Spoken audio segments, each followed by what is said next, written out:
位伫南投草屯的台湾工艺中心成立满70周年，特别举办一连串活动庆祝生日。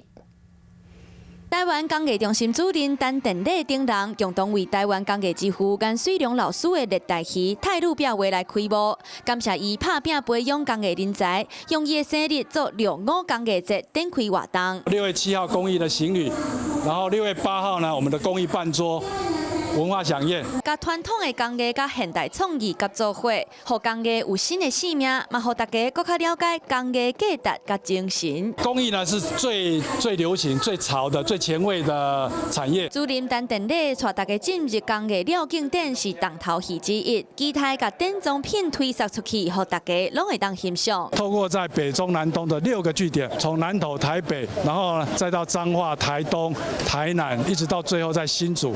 台湾工艺中心明年6月嘛启动台湾工艺博览会，互所有工艺拢在地，全台各地拢是展览场，互民众甲艺术各靠外群。Hello， 我是陈雅玲。想要抢先掌握最及时的新闻资讯吗？赶快订阅、按赞、开启小铃铛，锁定华视新闻 YouTube 频道。